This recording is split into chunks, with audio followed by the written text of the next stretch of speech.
Hello folks, so here I am again with another video short. This is a continuation of episode 1 of my Come Travel With Me to the Shinjuku Gyoen National Garden in Tokyo, Japan. This is actually our third day, but I would say second because we arrived in the night of the first day, so this is our second real day. So we are making our way towards the Shinjuku Gyoen National Garden on foot, as this park is in the same neighborhood as our hotel. And then what do we find? We find another hidden shrine, Shinto Shrine, where we stop to watch Japanese people offer their morning prayers. And the ritual we witnessed was pretty interesting. 2 bows, 2 claps, and then a bow and a final clap, something like that. But it was interesting to watch. And so now we are at the Shinjuku Gyoen National Garden. It is now one of Tokyo's largest and most popular parks for strolling and admiring the flowering shrubs and foliage.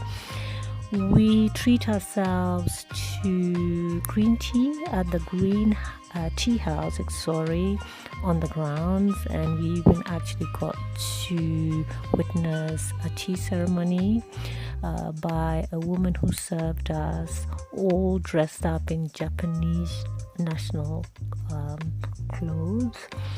And then we also had lunch afterwards, the usual tempura, noodle soup, and homemade lemonade. So now back to the park, the Shinjuku Gyoen National Garden, a little bit of history. I read that the garden was part of the imperial household in 1906 and then was opened to the public in 1949. And apparently the best time to visit the garden is in spring, in April, to see the cherry trees blossom and the maple leaves turn magnificent colors in autumn. So this is something we have noted for our next trip. It's better to visit Tokyo either in the spring or in the autumn. So yes, it's a huge park, and there's even a greenhouse that we did not visit. And it is a welcome retreat. It was, at least for us, after having experienced the hurly-burly, busy, bright neon lights of the always awake Kabukicho district where our hotel was located. And so of course we make our way back to the hotel, and in Tokyo you never know what you stumble on. So we stumbled apparently on a girl band group, a very popular group, and so we stopped to take pictures, and then we made our way to our usual restaurant in nearby our hotel for dinner. And so here we have grilled seafood and beef, and the usual miso soup, noodles, and then of course we get to sample Japanese desserts. This one was baked sweet potato with in Japanese ice cream. So there is just a point that I would like to make and stress, is that never ever have I felt so safe, so well received in any city that I have visited. The Japanese people, I wouldn't consider them or describe them as friendly and open, but they are extremely polite.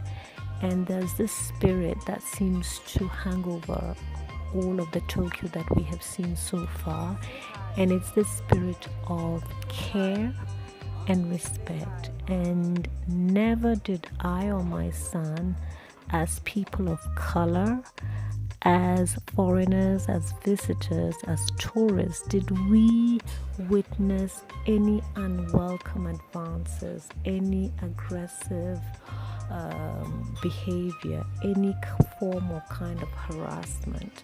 I mean, we felt so safe, so at home, that I even told my son that, you know what, if it wasn't the language barrier, this is a city that I could easily see myself being able to live and blend in, you know.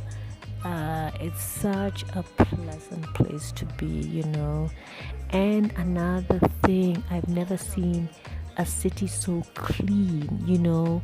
Of course, in the night, after the nightlife of the Kabukicho district where we were, we did see litter all over the ground. But the first thing in the morning, you know, when we hit the road again, it was so clean, it was so spotless. I mean, I thought Geneva was clean, but compared to Tokyo, you know, it doesn't come anywhere close.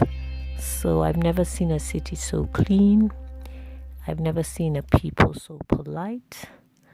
I've never seen a people so respectful, and a place where I felt so safe.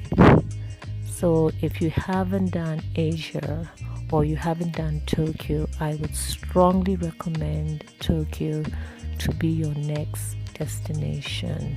And I can assure you that you won't be disappointed in the culture. Trust me.